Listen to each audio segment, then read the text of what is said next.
আমি একজন মেয়ে। আমার 2 বছরের একটি পুত্র সন্তান রয়েছে। আমার বিবাহিত জীবন 3 বছর প্লাস। আমার স্বামী একজন ইলেকট্রিশিয়ান ছিলেন। গত বছর সে কারেন্ট শকে মারা গেছে। আমি একজন গৃহিণী ছিলাম। লেখাপড়াতেও আহামরি কোনো ডিগ্রি নেই। চাইলেও কোনো ভালো কাজ করতে পারবো না। বর্তমানে আমি আমার শ্বশুরবাড়িতে রয়েছি। এক এক দিন এক এক দেবর, ভাসুর বা শ্বশুর বাজার করে দেয়। এভাবেই 9 থেকে 10 মাস চলতেছে। কিন্তু আমি চাইলেও এভাবে আর চালাতে পারছি না, কারণ আমি একজন মেয়ে। ব্যক্তিগত অনেক খরচই আমার থাকে। আমার ভাই আছে, কিন্তু তারা বিয়ে করে যার যার সংসার নিয়ে আলাদা ব্যস্ত জীবন পার করছে। আমার খবর নেওয়ার মতো সময় তাদের কাছে নেই। আমার বাবা মাও ভাইদের উপর নির্ভরশীল, তাই চাইলেও তারা তেমন কিছু করতে পারে না। তবে বাবা নিজের টাকা জমিয়ে মাঝে মধ্যে এসে আমাকে দেখে যায় এবং সেই টাকাগুলো দিয়ে যায়। সে টাকাটাও আহামরি না, 600-700 টাকার মতো হবে।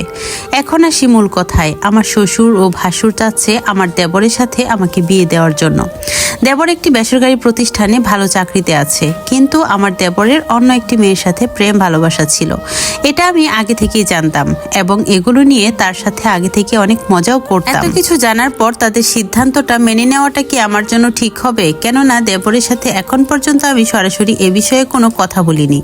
এইসব বিষয়ে ভাবা তো দূরের কথা, আমার নিজেকে নিজের কাছেও বেশ লজ্জিত মনে হচ্ছে। তবে আমার দেবরকে শ্বশুর এই বিষয়ে জানালে সে নাকি পরিবারকে না বলে নাই।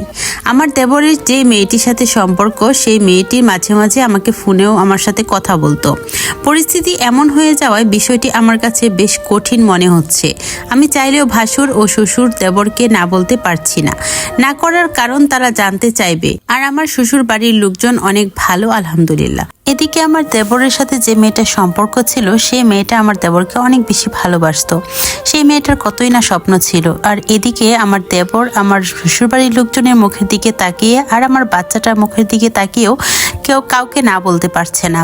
সবার কথায় রাজি হয়ে গেছে। আমি অনেকবারই চেষ্টা করেছি আমার দেবরের সাথে এই বিষয়ে কথা বলার জন্য, কিন্তু যতবারই আমি কথা বলতে গিয়েছিলাম ততবারই দেখলাম যে আমার দেবর ওই মেয়েটার সাথে কথা বলছে। তাই আমার ইচ্ছা থাকা সত্ত্বেও আসলে কথা বলা হয়নি। আর এদিকে আমার শ্বশুর শাশুড়ি অধীর আগ্রহে বসে আছে আমি কি সিদ্ধান্ত নিয়েছি সেটার জন্য, কারণ তারা 1 সপ্তাহ আমাকে সময় দিয়েছিল। আজকে সেই 1 সপ্তাহের শেষ দিন। একবার মনে হচ্ছে এভাবেই সারাটা জীবন কাটিয়ে দিই, আরেকবার মনে হচ্ছে না, ছেলেকে নিয়ে কোনো একটা গার্মেন্টস ফ্যাক্টরিতে গিয়ে কাজ করি।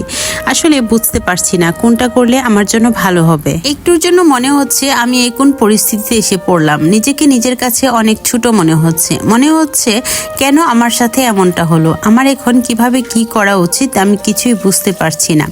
বাধ্য হয়ে আপনাদের সাথে বিষয়টি শেয়ার করলাম। আপনারা একটা পরামর্শ দিন।